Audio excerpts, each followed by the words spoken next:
I'm Manny. I'm Noah. And this is Devin. And this is No Such Thing, the show where we settle our dumb arguments and yours by actually doing the research. On today's episode, was Benjamin Franklin a fraud? Founding father or frauding father? Try that one. I might put that in there. Or you, yeah. Fraudulent father. There's no such thing. No such thing. No such thing. No such thing. No such thing. So today's episode was actually inspired by a previous episode we did. Last year we did an episode titled Can You Change the Mind of Conspiracy Theorists? And as part of that, we asked our listeners to call in with their favorite conspiracy theory that they believed. So as part of that process, we got a call from one of Manny's friends named Kelsey. I think that Benjamin Franklin was a grifter with a great PR team. I live in Philadelphia, so his image is everywhere to a degree I find suspicious. He's credited with inventing basically everything, from electricity to bifocals to modern-day fire insurance, and I don't believe that one little guy achieved all of this alone. He was never actually president, but was somehow always there as an advisor. An Elon Musk kind of fraudster, the ideas guy with a big checkbook. I just feel like it's extremely possible that everyone hated him and he was a bad hang, but his reputation has been scrubbed clean. Wow. I like that it's a bad hang. It's like everyone's hanging out with it. I feel like it'd be the opposite, where he's probably a good hang, maybe not doing so much. Yeah, I would stuff. imagine a lot of people wanted to be around him, because of the reputation he had built. Fraudulent or not. Yeah. You know, well, that was a very brief excerpt. So I called up Kelsey to hear more of her thoughts. Mm-hmm. So as she mentioned, one big thing to note is that Kelsey lives in Philadelphia. Yeah. So she is definitely, I think, seeing more Benjamin Franklin related things than we are. Because when we got this, I remember this when you were editing this episode, Manny, I was like, I don't really think about Benjamin Franklin at all. Yeah. Yeah. That was my thought too. I was like, how would you even come up with this? Like, who's even talking about this guy? Yeah, I had never thought about that theory before, so now I'm happy to hear more. Well, we found out that you are on a group chat with Kelsey where she sends you photos every time she sees something Benjamin Franklin related. And I spoke to her a couple of weeks ago now, so we have our own. It's not a group chat, I guess, because it's only two people. But she now sends me stuff that she comes across that are Benjamin Franklin, and it's a decent amount. It's a lot. If you're in Philadelphia, it seems like, walking around, you will run into a Benjamin Franklin. And this is only the stuff image she's of some sort. sending. I'm imagining she's not sending every single Benjamin Franklin thing that she's coming across. So two things Kelsey wanted us to get to the bottom of. It's number one, why does it feel like Benjamin Franklin hasn't had a proper reckoning? So right. In 2020, we are really examining historical figures. Yeah. And especially the presidents. Yes, especially presidents. Obama was being called a war criminal. We were talking a lot about George Washington. So why wasn't Benjamin Franklin a part of that conversation? Yeah. And then she also wanted us to investigate just sort of the scope of what he's been credited with inventing. I think just like the huge like broad brushstrokes of the things he's credited for coming up with or inventing feel like so categorically like all encompassing. Like I've just heard like he invented the concept of insurance, and I'm like, what? Like, did any single person do that? And also like that's like such a big claim. And then same with like firefighting, like modern firefighting and like bifocals and electricity. Like I'm sure he was maybe like a savant, like genius guy who came up with some stuff, but like I think like the lack of specificity is what makes me suspicious, or like, yeah, it just feels so big. So after that episode aired where Kelsey, ripped apart Benjamin Franklin, another friend of the pod, Rich, was texting us because he's a big Benjamin Franklin He was head. incensed. Well, which I didn't know, but Rich was so down for Benny. No, but he's a history buff. He is a history buff, but he was and a proud American. Yeah, that's true. He's a patriot. He's a patriot. But Rich, he was very upset. Mhm. So Noah, you had a conversation with Rich to find out why he was Yeah. so irate. Yeah, Rich's main point was like, it's not fair to say, Ben Franklin is basically what we would see as, Elon Musk today. Mhm. He was actually kind of doing this stuff. Mainly, he's pointing to his diplomacy. He, made the alliance with the French, which helped the American Revolution, of course. And, just generally, Rich's main point is like, you wouldn't send him around to all these things, these high stakes positions, if he's a fraud. Yeah. He's got to be doing something. Yeah. Or at least be well liked and trusted in some sense. A fraud would put themselves in those scenarios. Yeah. You wouldn't be like, oh yeah, you go. Yeah, You'd be especially- like, how the hell did you get here? Who Especially he's invited not the you? president, so Yeah. it's like There's no reason to for just him to have be this outsider figure, for lack of a better word, there. Yeah. to do this, like to trust that stuff with him. There's got to be something there. I think the thing about Franklin that this caller seemed skeptical of was his celebrity. I mean, like, the idea of a celebrity is kind of fairly modern, but in terms of the 18th century, he was as close to a celebrity as you could get. The thing is that he used that to his cause's benefit. In some way, he was like a marketer of the American Revolution as much as he was a diplomat and a leading politician. He started arguing for colonial unity like decades before even the Declaration of Independence, which, by the way, he also helped Jefferson draft. So not only did he help draft the Declaration of Independence, he also helped draft the Treaty of Paris, which ended the war. So that set the terms for what the country was going to look like. And he also played an important role in the Constitutional Convention. So, I mean, look, he's there at the Declaration of Independence, the treaty that ends the war and helps establish what the United States is going to be, and then the Constitution. I don't know what more you could want from this guy. Did he do some, like, flamboyant public image stuff? Yes, of course, but he was using that to his advantage. He was an interesting guy. I mean, like, someone like John Adams, for example, people usually thought he was like boring, kind of goofy, annoying. But like with Franklin, people loved him. And you can see easily how our two friends here, their ideas are in opposition to each other. Mm-hmm. But you can also see some areas where they're not necessarily. Like, Mhm. I think Kelsey's main gripe seems to be all the things attributed to him in terms of like innovation, I guess. Yeah. And then, Rich isn't necessarily talking about that aspect of his life. He's just talking about Not as much, how yeah. much of an integral role he played in kind of the founding of the country. I want to see how we can marry these two ideas. Mm-hmm. Yeah. And the personality of it, I think, is key too. Where Yeah. it's like, that's definitely what led to him being iconic in the sense of being all over Philadelphia. Yeah. Yeah. And then that also is what, in Rich's telling, is what led to him being the one who trusted to kind of convince people to come to our side and that sort of thing Uh-huh. too. So, Yeah. like you're saying, they might not be as at odds as we think, as they think even. As Yeah. they think. So we are going to find out if Kelsey is right. Is Benjamin Franklin a fraud? Or is Rich right? Is he our greatest founding father? After the break, we'll find out, does Benjamin Franklin actually suck?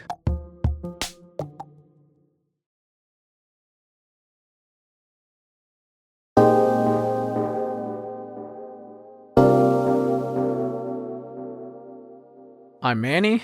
I'm Noah.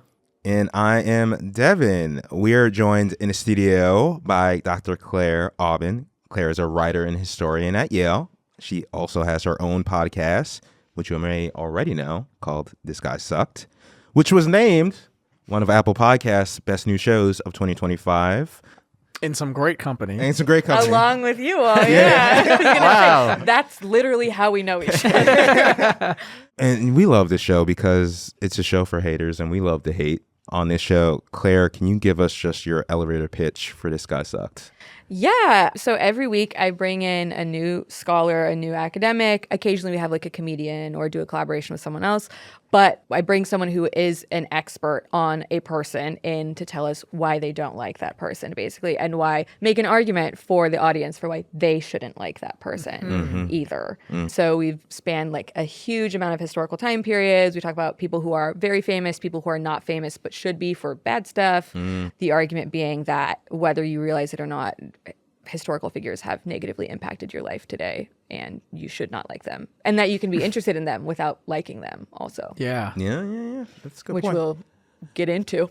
We're familiar with the concept people who should be famous but aren't. We're getting there. You should do an episode about us.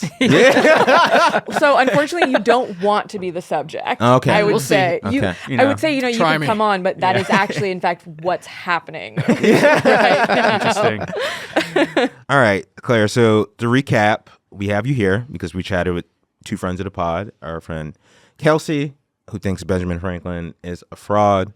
Our friend Rich, who thinks Benjamin Franklin is a national treasure, maybe underrated. So we're going to hand off the episode to you at this point as our historian to sort of break down what's the truth about the Benjamin Franklin. So part of this is a little bit complicated because the two arguments that he's a fraud and that he's important are not in opposition to one another. So it was funny trying to figure out what the answer to this is, because like one could be a fraud and also important and like memorable at the same time and like a contributor in some other way. And I think there are plenty of historical examples and living examples that we have of that. So I think they're not actually arguing at cross purposes. Like they're not against each other in this. They just have different conceptions of why people remember him. Yeah. But I did come up with what I see as the questions that they were asking. I tried to summarize their questions and find answers to them. So questions are like, did he have haters in his day? Would he be taken more seriously if he had been president? Was he stealing credit from other people? Like they asked a lot of, I think, really interesting questions that help us to figure out like how we think about celebrity in history and all kinds of stuff like that. And then the one that I found really interesting is, what are the bad things about him? Yeah. And there are some bad things about him. You know, if we want to cancel him, what can we pull up? Yeah. Well, shouldn't we Which talk is about very we should talk about his interesting. accomplishments, I feel like. Yeah, maybe we 'Cause start that's with why the that's accomplishments. why we know him. And then we get into the Let's start the with what's bad real. Yeah. Well, what do you know about him as his accomplishments? stuff. Flying a kite. Yes. Sure. Discovering electricity. Declaration of Independence. The American Revolution. Yes. Yeah, On he the did Constitution. those ones. Yeah, he was at these things. He was at the He Constitutional was a Convention. diplomat. Yeah. I didn't know that about the diplomat. Like, He was building Going around. In France, I yeah. talked to Rich, so yeah, he was crucial in getting the French alliance, which helped back us up during the American Revolution. wow. Yeah. On the, what is it, the $100 bill? Yeah, pretty famously. Like, All do you about call the- that anyone- it's anyone all know about about those? the. I've never seen one of those. It's more familiar with the smaller bills. The penny? Don't recognize this cat. Who's this? Yeah, so most of these things at least have like a grain of truth to them. Okay. He definitely is, for example, instrumental in securing this French alliance. That's right. A lot of these things are true. He does work on electricity. But I will say, work on electricity. He didn't discover it? Well, no. So one of the things I find kind of interesting about this is the idea of like whether he was stealing credit from other people for his Yeah. inventions or not. Because he has a name, Yeah. you know? The issue here is really just kind of like oversimplification. So no, he doesn't steal credit from people, but yes, his relationship to the things he invents and does in science are oversimplified. Sometimes he kind of fails to credit his collaborators on things in a sort of classic inventor scenario. You know who does that current day? This is not, I'm ready. I don't think you would think this person would come up in this conversation. Travis Scott. Famously You likes to know? pretend that he does everything by himself. To the point where when I worked at Genius, the music company, we would do these series where we'd talk to the collaborators of big famous people, right? It's hard to talk to the big famous people. It's easier to talk to a producer or a music video director. And he would threaten to sue us if we did videos. Like, they had to take a video down because they worked with, I think it was either a music video he did or a producer. He didn't like the idea that the audience would see that he wasn't the only person doing everything. Oh my God. He didn't like the idea of being seen as a collaborator. He wants to be seen as like the mastermind or the brainchild of the thing. Yeah, we had to take the video down. That's That guy crazy. Because of sucks. threat. Yeah. For Yeah. sure. Currently, Also, first time probably someone has brought up Travis Scott and Benjamin Franklin in the same continuum of type of guy. So like Similar we're really energy. breaking new ground every day. Scott and Benjamin Franklin. This is what podcasts are for. Yeah. Let's be real. But actually, yeah, that does fit in part because one of the issues around Franklin's legacy is that he gets credited with being the sole creator of things that are actually sort of transnational global ideas. So the idea of electricity and lightning being somehow related to electricity predates him. He's not the person to come up with this. In part because like ideas don't exist in vacuums. The lone genius scientist guy who is like, I've invented electricity isn't real. That's not actually how science works or how innovation Like, works. no, we wouldn't have figured this out if it wasn't for that one guy with the It kite. happened to Yeah. a lot. Yeah. No one else is thinking about this. Yeah, like science is incremental. Yeah. Innovation is incremental. There's a sort of network of what we would call experimental philosophers and experimental scientists, although they're not really thinking of themselves as scientists necessarily at this moment, because all of these things are kind of mixed together. Like you're a philosopher and a scientist and a doctor and whatever all together. You're just engaging in sort of questions about the world and trying to answer them, much like yourselves. You, Travis Scott, and Benjamin Franklin. And he is part of this network. We know that he's traveling to Europe fairly regularly and coming back and doing stuff. So I imagine that he exists in this space where he's coming up with things by himself is just not real or possible. Yeah. We know, for example, that the lightning rod is based in part on European theories around electricity and lightning.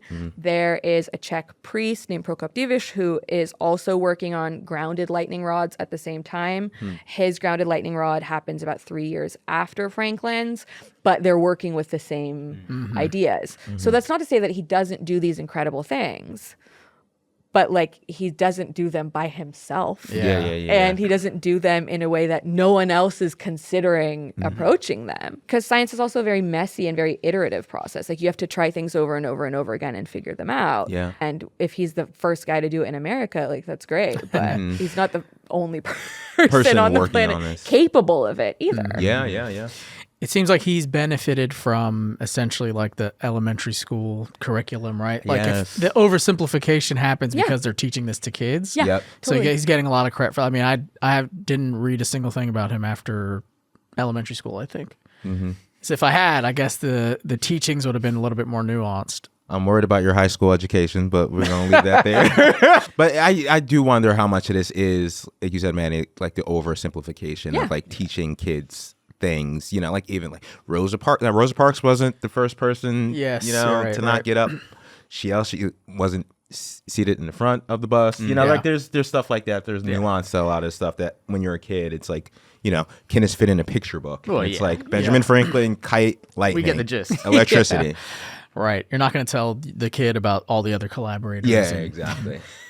About Czech priest Yeah. Prokop Divish who's also coming up with this at the same We need to go to Prague and see what they're learning. about Yeah. electricity. I mean, and that's kind of generally a problem with how people understand historical figures, right? Yeah. Like the real problem is once again the American education system, unfortunately, in terms of how we like satisfying endings. We like people who satisfy curiosity. We like people who we can hold up and say, this is the guy. Because history itself is a lot messier and more complicated than that. And it's harder to grapple with. So these simplifications really benefit us in terms of our ability to understand things. They're often, though, not really that true or that real. And the issue is further down the line when you're like, well, this is the thing I know about Benjamin Franklin. And someone has to say, okay, so not so much. Not Not quite. that. Kelsey's main gripe, aside from kind of the Philly-centric angle and like the advertisement use, which is obviously way far afield, was kind of like, how could this one guy do all this? Yeah, Which is yeah. kind of what we're talking A about. wide range but of stuff. to me, this is my simple explanation is I think about someone like Da Vinci, like a Okay. Renaissance man sort of thing. Yeah. I'm just thinking, hundreds of years ago, not that many people were educated. So to me, it doesn't seem that crazy that the few people that were highly educated would know about a lot of things and be working in a lot of different fields, whether that be, science, electricity, or politics or whatever, or art. In, Franklin, he was writing, he did almanacs, these sorts of things. So it's not that crazy that one guy would kind of have his hand in all these different pots. Yeah. I mean, does that make sense? Yeah. I mean, like fully Like, 100% it makes sense. The way that we conceive of like sciences and the humanities or art as these separate categories is relatively recent. Like historically speaking, the man who is educated in all of these fields, and they're not seen as necessarily separable. So you can say like, yes, I've learned history. Yes, I've learned science or art or whatever, but a person who is educated is well-rounded and interested in all of these things. So like what I mentioned before about this sort of philosopher, physicist, whatever guy, that's very normal because that is part of being educated and interested in the world. The way that we've kind of siloed these things as totally separate is relatively recent because now we focus in on like becoming an expert in one single field. thing, Yeah. becoming the person. We, in part because our approach to things like invention has narrowed further and further because we're progressing advanced. and now we're getting you can more focus advanced. in, Yeah, so you can be like, I do this one thing. Yeah. So a lot of these things really benefit or draw from each other. So the Da Vinci Renaissance man style guy, it was a much more common person until recently. Yeah, and like more a of the thing that norm. proves how good you are and how educated you are and how intelligent you are, that you can engage with all these different fields. things. I feel like the similarity happens in like youth sports now, right? Where back in the day, if you were athletic, you would play a bunch of different sports. Now they have like 8-year-olds that You're they're like, focused in you're going to be a something. soccer star. You're only playing soccer. Do not play any other sports. Yeah. Yeah. And a lot of older athletes talk about that's not actually great. Like you should, if your child is athletic, just let them play a bunch of different sports Yeah. and like don't narrow them down when they're And so you can young. choose that choice later Yeah, on. exactly. If it's like, okay, you're going to make a career of this. It used to, even more recently beyond that, using the sports, childhood sports analogy, being a 3-sport athlete used to be a type of person in the US. Like if you're a person who plays baseball, basketball, and football, Yep, you are a different 3-sport seasons. athlete. Yeah. That's like, that was a type of high school guy basically. And now we rarely see that Yeah. because people are told to do Just do one thing. yeah, or be like, maybe you should focus on your schoolwork yeah. and only play one sport. But yeah, so even that is like us narrowing and Yeah, narrowing. it shifts. And yeah, all of that is crazy too, because it's like, hey, 8-year-old, Yeah. I need you to prepare yourself for a life of CTE. Yeah. Unfortunately, Starting now. starting now. LeBron James was famously a 5-star football recruit as well. Maybe 4 or 5 stars. I can't remember, but he definitely could have made a lot of money in football. But Yeah, he's a big athletic guy. yeah. Some great highlight tapes on YouTube if you want to go back and check them out. Why don't we pull them up right now? We got 20 minutes. Why not?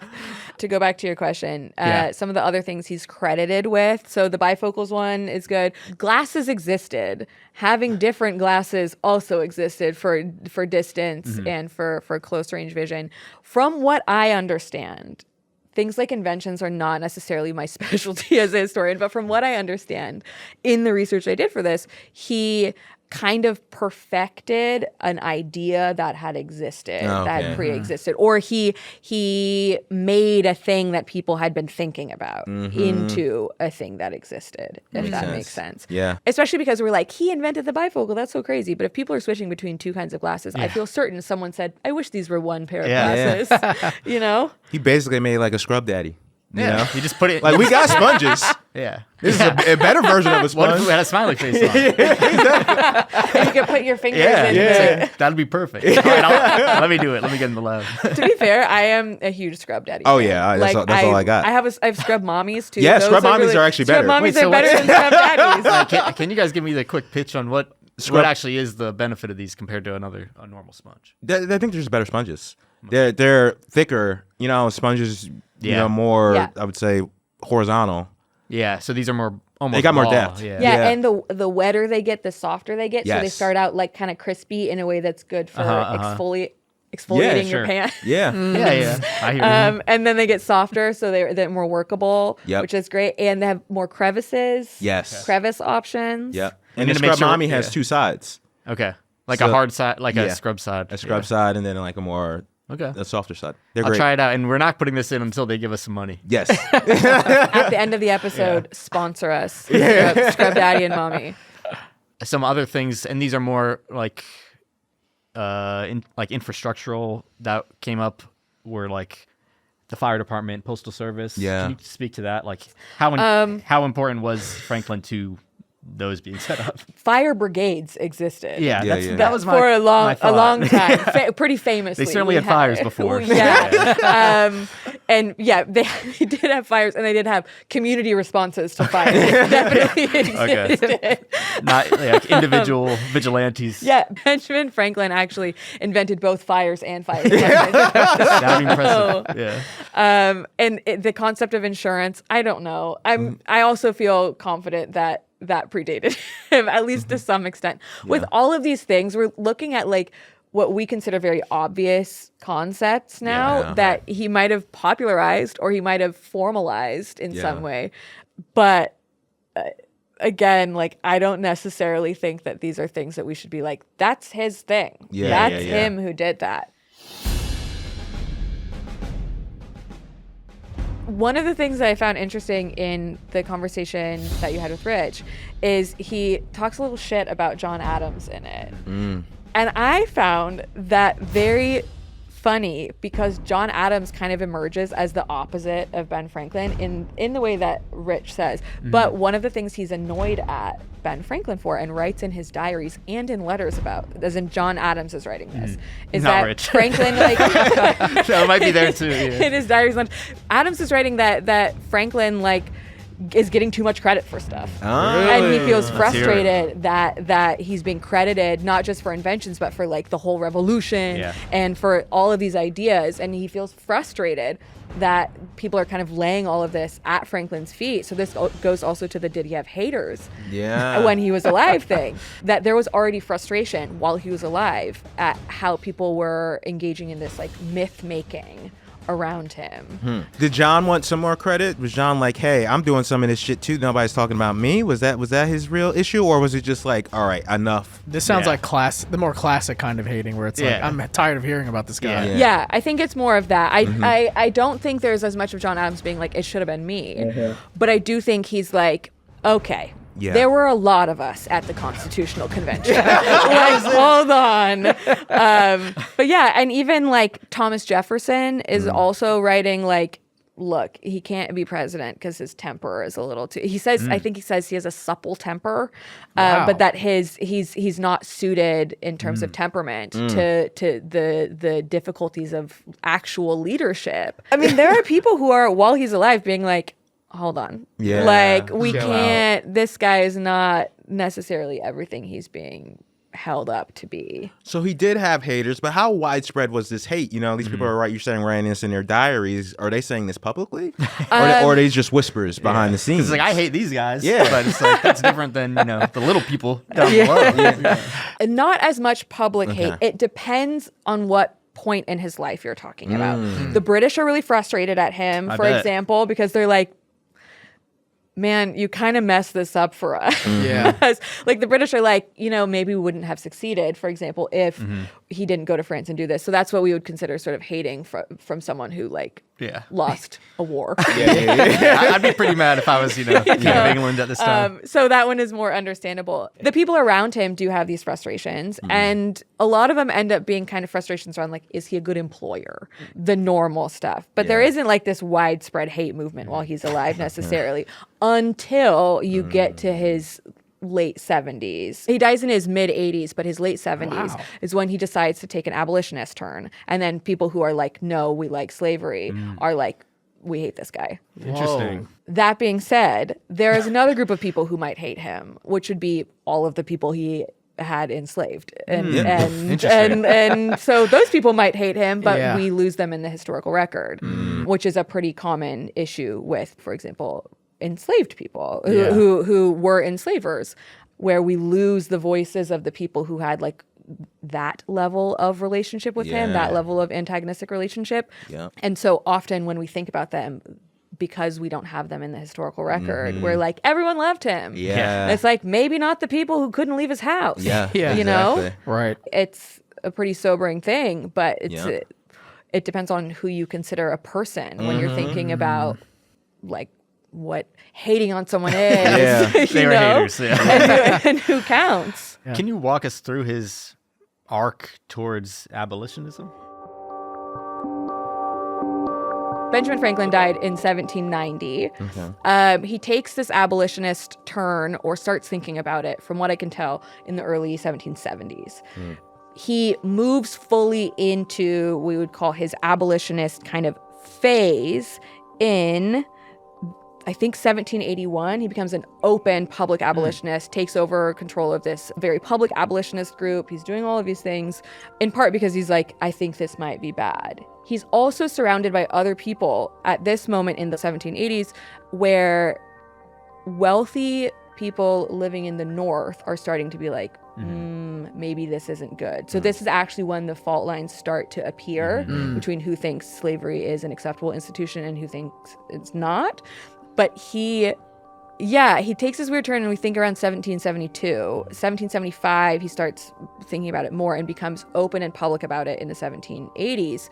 But before that, when he's asked to comment on slavery, he like outright refuses. So for most of his life, not only does he own slaves or have people living with his family as their slaves, he also feels basically fine with it and is like, when asked to comment on it, says he's not going to. He also is making money off of slavery because he is the editor and the guy who runs the Pennsylvania Gazette, where people are advertising slave markets and slave sales. So he's actively making money off of this.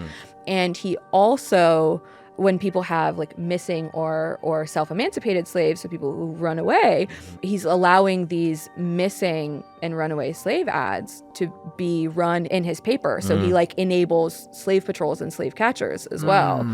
Not super good. Yeah. The other thing I would add to the abolitionist thing is at the point that he becomes an abolitionist, he still has people who are enslaved living that he like owns, and he puts in his will that when he dies, that's when they can be Oh, freed. how convenient. Yeah. And they both, the two that he names in his will, both die before he does. So they die still enslaved.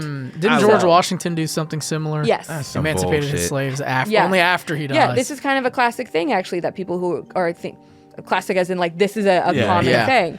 A thing that happens where people are like, abolition is good. Not yet, though. Yeah, wait until I'm gone. Yeah, and y'all you can figure that out. can't do it, but the next generation might be equipped. You've lived too long like this. I'm too responsible for you. I'm not going to, for example, offer you your freedom and then pay for you to live a life of freedom and take care of you that way financially, which he absolutely could have done, and other people did. Instead, he was like, when I'm gone, you can go too. It's what frustrates me so much about this kind of argument on the right from like the Charlie Kirk types, that like you can't really blame the Confederacy that much because slavery was normal. It was like the norm and they didn't know any better. But there's so much information that disproves that. The question we have Even to the ask guys also, who had the slaves were You're like, like, you "Ugh." can be free after I die. It's a clear indication that Yeah. they knew what they were doing was absolutely. Yeah. And one of the questions we have to ask when that comes up, when someone says, "Oh, this was normal," is like, for who?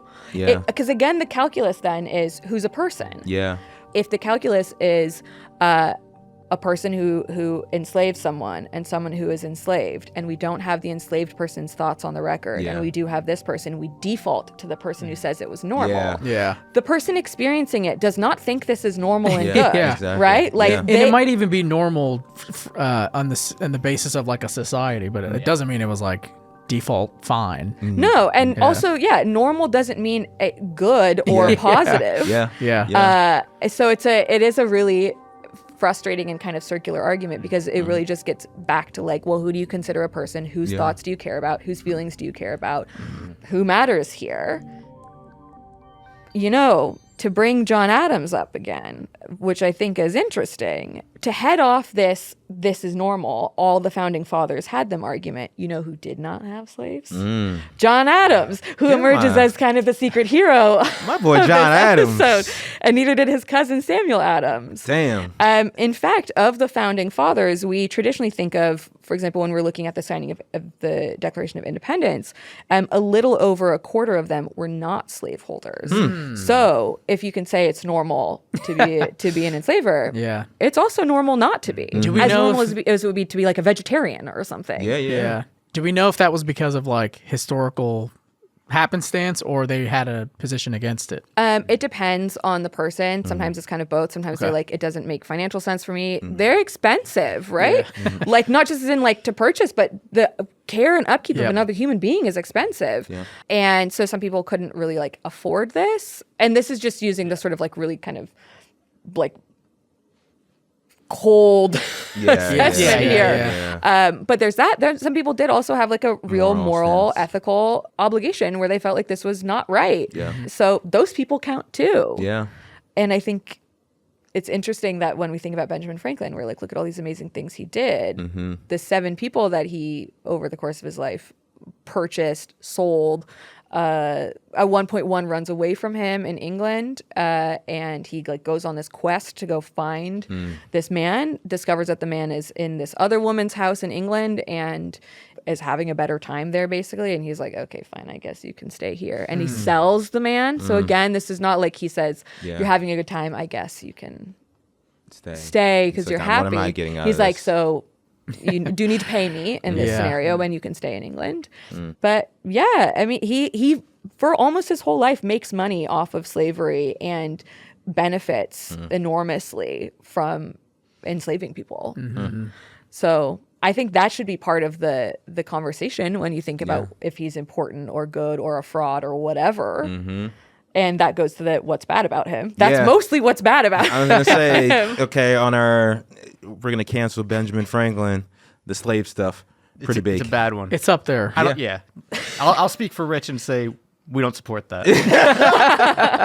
Gary Nash, who's a historian who works on the American Revolution and works on like black and white relations during and after the American Revolution, says, like many other white colonists during the years leading up to the American Revolution, the Franklins grew to dislike slavery, but not so much as to sacrifice their investments. So they don't like it, but they don't like it like they still like it enough to not change what they're doing. to not risk some money, basically. So Just like we won't do it again. and they do it again, though. Start it over. You know, what's interesting is they say like, well, we don't want to do this. But if you have a kid, that kid's gonna become a slave too. It's a really like it's a murky thing, and it's a thing that makes people really uncomfortable because you have to grapple with a whole lot of other stuff about American history when you think about it. But yeah, that's my argument for the like what's bad. He also, does the thing that that a lot of white colonists at this time do, where he says we need to take the West, indigenous peoples over there. Who cares about them? He's not overtly like we hate them, we should kill them. He just is like we should take the West too. We need more space. We need more people. The way that America is going to survive is by bringing as many people here as possible. And he's not alone in thinking this, and it's not specifically about wanting to, cause the annihilation of this enormous group of people, but he doesn't have a problem with it necessarily. So you can, I guess, add that as another tick on the list. Up next, what did Ben Franklin think about running for president and older women and farting? All of that after the break.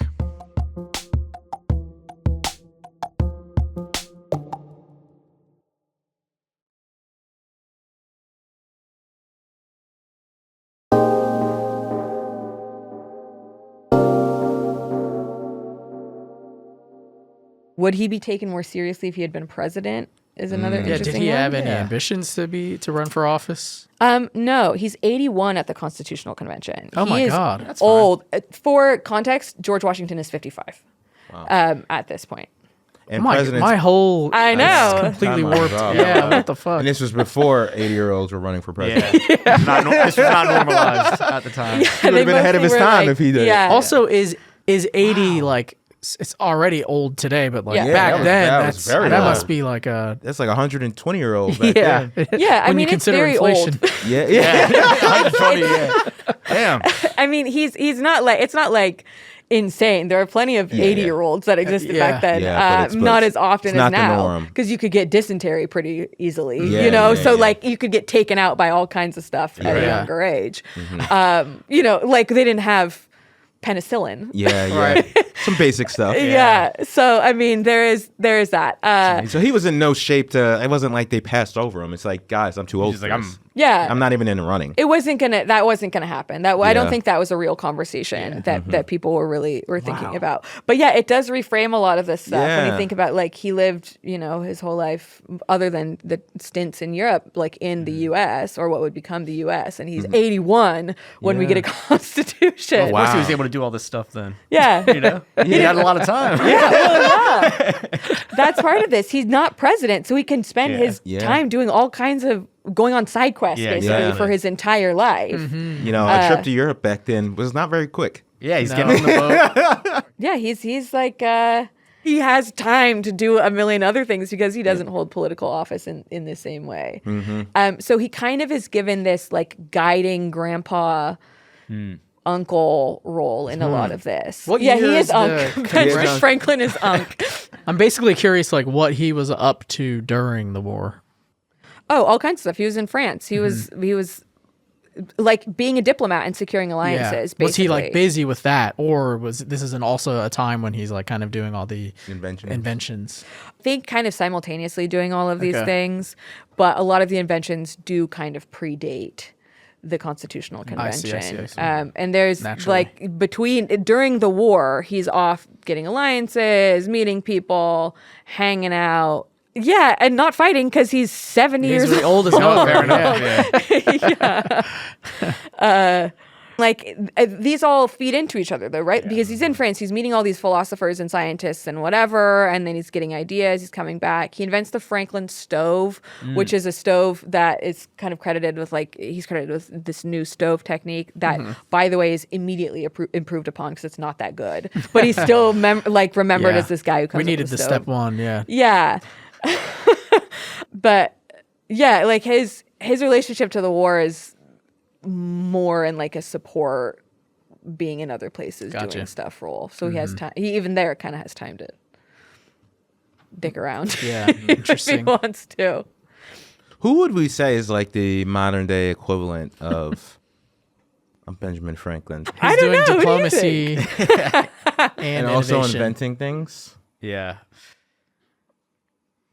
It depends on your idea of diplomacy, Yeah. because there are plenty of like tech billionaire Yeah, guys like who are Bill Gates or something yeah, like who are that. all over the place doing all kinds of weird stuff. Yeah. Elon. Yeah. But he's not really doing diplomacy. At least Bill Gates has like the charities and stuff.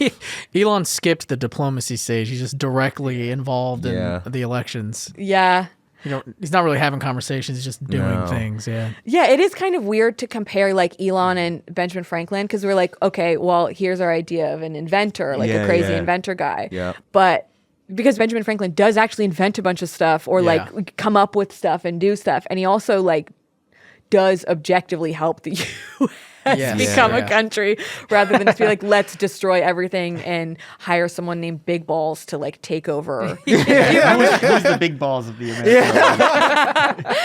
I don't know, but this does fit with actually. I said that we should talk about his MILF thing. Yeah. The inventors, famous inventors, are freaky guys. It is a long-term problem in the U.S. and Benjamin Franklin has a lot of like weird, creepy uncle stuff that he does, and not in like a scary way, Oh, but in wow.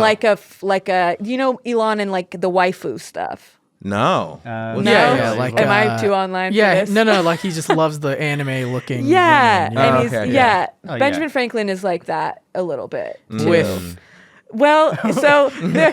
who's the anime woman in the Benjamin So- Franklin? Who's the Grimes back then? So we have letters from him where he does a couple of things. So one of the things he's famous for is writing something called "Fart Proudly," which is Fart proudly. which a fun thing about a lot of scared. guys in the 18th century is they love talking about farting. So that's something that Ben Franklin is really into. And so the word fart was like a thing back then. Yeah.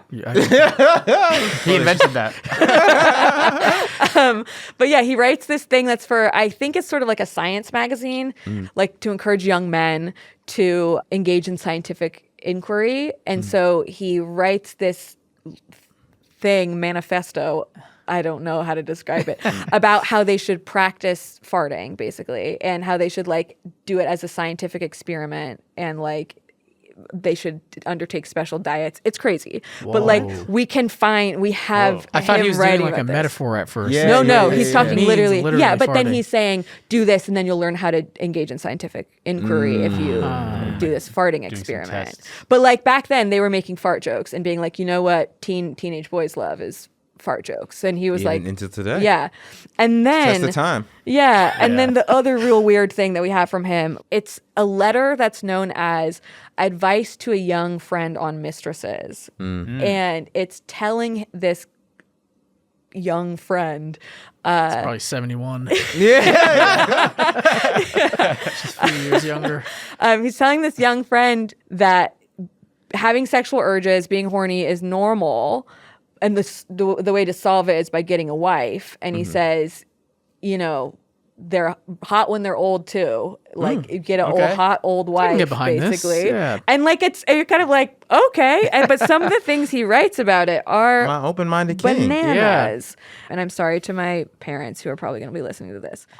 The Wikipedia page on it literally says, whether serious or humorous, the letter is frankly sexual. He says, he talks about things like the lower parts continuing to last as plump as ever, and says, and as in the dark, all cats are gray. The pleasure of corporal enjoyment with an old woman is at least equal and frequently superior. Every Wow. knack being, by practice, capable of improvement. So he says the older she is, the more better she practice is, she the more has. practice she has. That is incredible. Isn't that an Spitting bars. incredible Nothing thing? wrong with that, then. So add that to the uncancellation. Yeah. That supersedes slavery. Forget it. And we're assuming by older woman, he's maybe, I mean, back then he could be talking about someone who's 20. What is the age? Dispersion. No, I mean he has a wife. Like he has an old lady So this wife. is later on in his life. Yeah, Okay. he's writing this to a young friend, young being person. like he's saying, "Hey, I know. Yeah. I've You got could get a experienced hot old women. lady. Okay. You could get a Wow. more experience." He says, I'm just trying to poke "Look, holes through this. yeah." He's like, "You're no, I It's mean foolproof. yeah." He says, "You have urges. You're Yeah. a young man. Get a wife, and the bonus is." It just It's only gets getting better. better. It's Yeah. only I getting like better. that. All cats are gray. Saying- All cats are gray in I the like dark. that. He's saying not take. He said don't take advantage of her either. Get married to her. Yeah. Yeah. He's not saying just go out there and sleep with her. No, No. make her your wife. Put a ring Yeah. on it. Yeah. And he's saying this is the best way to fulfill all of these urges Yes. is Makes by sense. Being loyal to an Finding- older woman. finding She a- has some yeah. more experience. yeah. I can't find nothing wrong with That's that. pretty good. No, there's absolutely nothing wrong. Pretty good. Yeah, I mean it is wild. Pretty much every historical figure, if you look hard enough, you're gonna find something crazy like I this love that about them. so he good wrote stuff. this. This was a letter he sent to his friend. Uh-huh. Man, if I send y'all some shit like that, delete it. All right, after you read it, Burn it. we don't need history to be reading our Be like, letters. hey, I don't know what to do. Like, I'm dating. I Yeah. can't really find someone. And then Devin sends me that. Hey, listen, all cats are gray in the dark, my friends. It does have a very like uncle at like a barbecue Yeah, vibe to yeah, it, if yeah. it makes Come sense. over here. Let me tell you something. Yeah. Look, you've been single for too long. They wrote too much down back then. Yeah. You know, so I stuff- always wonder if they word of know mouth. it's going to be read by the public in the future. Like I imagine in this case, the guy who received the letter, maybe his family after he died, Yeah. gave it to a museum or something because they knew who it was from. I always wonder if Yeah, all the you letters. say some Where they're crazy writing for an shit. audience. Yes, exactly. People were writing letters the way that people are like tweeting. Yeah, now, though. yeah, Like yeah. because we would call it an epistolary culture, so like letter writing culture. This is Yeah. like how you That's get just your how you thoughts out. So okay. people are sending thousands of letters to each other. So this is something that you would just fire off. Like he was Yeah. like, all right, I need to give someone advice. He's and there we go. at my young boy, like if he's on Twitter. yeah. He's replying directly. The guy's tweeting He's tweeting out. out like clavicular. Yeah. He's like, I'm Listen, young, brother. I'm horny. What should I do? And then Ben's adding him. Wasn't the original tweet icon when you click to tweet something like a quill, like something? Yeah, in yeah, pen? yeah. Oh yeah. See? There you go. He Same invented thing. that. There's continuity, historical continuity happening here. Actually, we're all engaging in epistolary culture Wow. at this moment in time if we still use Twitter. That's beautiful. So I guess the last question we have is why isn't he today more scrutinized? I feel like yeah. a lot of modern day figures, especially post 2020, we were looking at everybody. Yeah, like Jefferson, they got his ass. We were going through all these people. Yeah. Oh, y'all like him? They did He get did this Jefferson. shit here. Yeah, you know? Jefferson really, really got it, and he deserved to. Jackson. Yeah. Yeah. Jackson got it too. Oh, Yeah. yeah. Harder than ever. Yeah.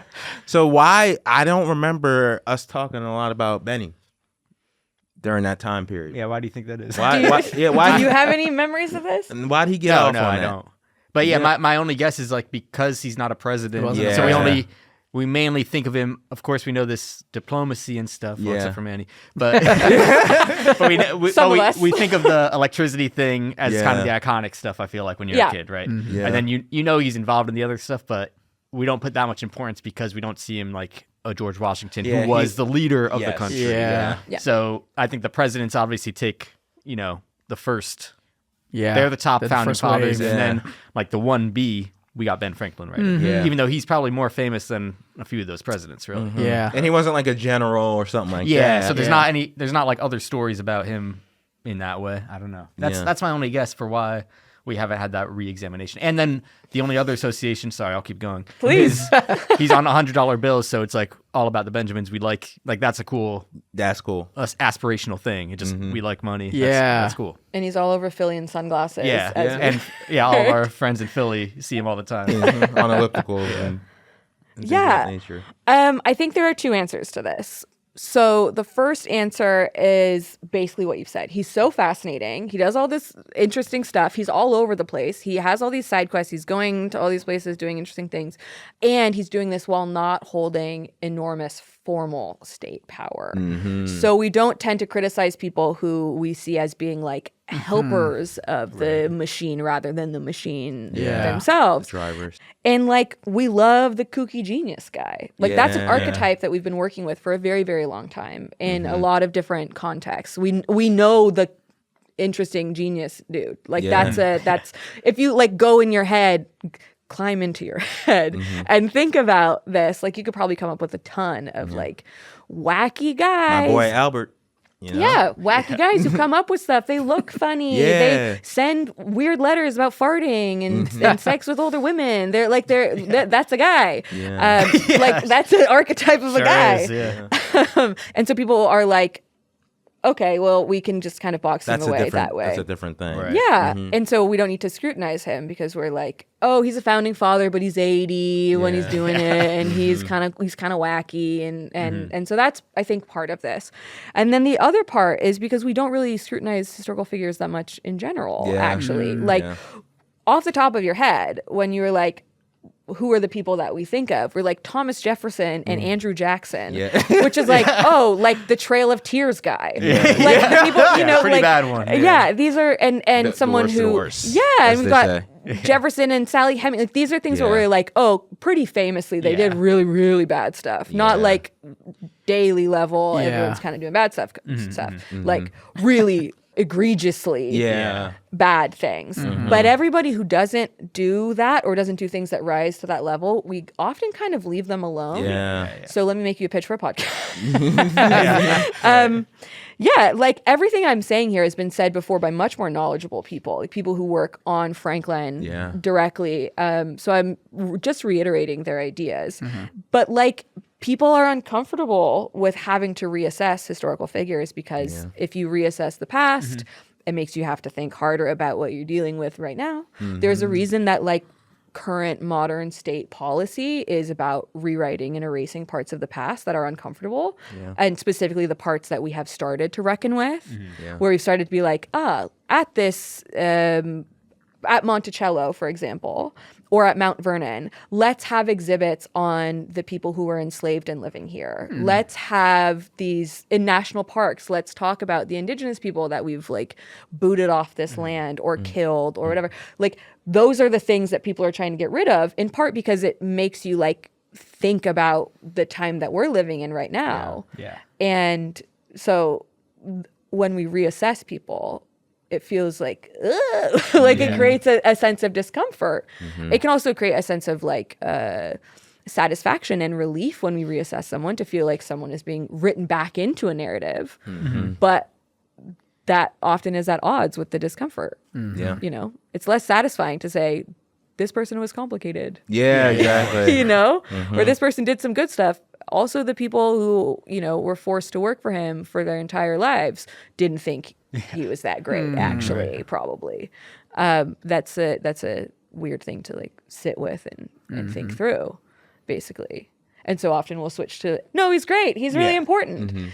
And, or no, it's just he's fraudulent. But rather it's like, All of these are true. all of these things are true at the same time. And also he sucks. And also he's smart. And also, you know. Yeah. But we like a one-dimensional guy when we think about history. So now, after all we've learned about Ben Franklin, we think it's important to bring it back to our original debaters, Rich and Kelsey. So we're going to call them up and see how they feel about all this.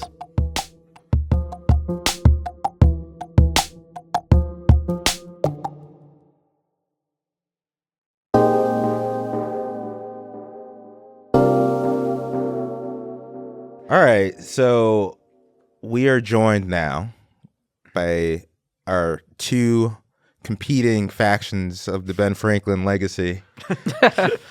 We have Kelsey and Rich from episode 1. So we've now talked to our expert. We've talked to Claire. We have some information we want to share with you about good old Benjamin Franklin, and then we want to get your reactions. But first of all, thank you guys for joining us. Thank Thanks you. for having us. It's very serious, very tense. I know. Very tense. Yeah. It's palpable. Yeah. I'm nervous. Tension in the studio right now is feels like I'm in court. So we'd love to just get some general reactions, thoughts, maybe starting with Rich. Yeah, sure. So I think that in terms of the main question, was he overrated, underrated? Was he like legit for what he's known for? I think that, yeah, there's a lot of mythology around him, around this idea of being a Renaissance man. I think part of that is he was as close to a celebrity as you had back then. But I think that he used that to his advantage. Yeah, he basically the Kardashian of the founding fathers. So I think he used that to his advantage for his diplomacy, especially with France. And I think that like if we're talking about like the first, like the premise of this debate, basically, I think that even if you just took his diplomacy with France, which helped bring them to the war, which ended up winning the war for what became the U.S., I think that is enough for like to be considered a founding father in a real way. I think there's plenty of evidence. Yeah. Yeah, another thing we realized was that your two points of view are not even necessarily in contrast with each other, because Rich, you just think he, you know, is adequately credited for the things he did in his life. Kelsey's just fucking annoyed at seeing him everywhere. So it's like they're not even necessarily in contrast with each other. But That's Kelsey, true. just your general thoughts. Well, it's nice to meet you, Rich, and I'm glad that moving forward, great to meet you. friends. We can put this in the past. I was a little scared to learn that I had a potential nemesis out there in the universe, centered around Benjamin Franklin. So that's a relief What'd you get to into? me.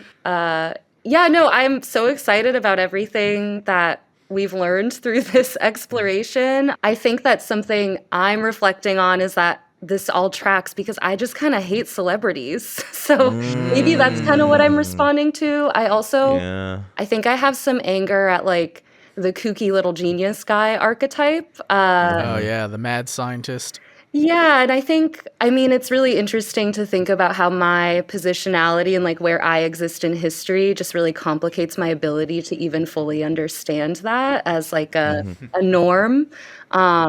Because I feel like I exist in like the hive mind era of like information sharing and discovery. And so the idea that like I kind of live by is like nothing is original and we're all making everything together and like the best things that we do are together. And so the idea that like this one little guy could come up with all of these things on his own without crediting anybody else just like comes into sharp like tension with that. But that's a really interesting, I don't know how I would have felt back then. And I'm excited to learn that he's pro-MILF. That's fascinating. Yeah. That was one of his strongest positions, actually. Yeah, he never wavered on that, you know. No, such thing. No Such Thing is a production of Kaleidoscope Content. Our executive producers are Kate Osborne and Mangesh Hattikadur. The show is created by Manny Fidel, Noah Friedman, and Devin Joseph. Theme and credit song by Manny. Mixing by Steve Bone. Our guest this week is Claire Aubin. Check out her show, This Guy Sucked. And special thanks to our friends Rich and Kelsey. Visit nosuchthing.show to subscribe to our newsletter for links to more research and to look at the Fart Proudly Manifesto. If you have feedback for us or a question, our email is mannynoahdevin@gmail.com or leave us a voicemail by calling the number in our show notes. If you like this episode, please give us a 5-star rating and write a nice review wherever you listen, or just drop this link in your family group chat. I'm sure they'll enjoy it. We'll be back next week with a new episode. Bye. No such thing.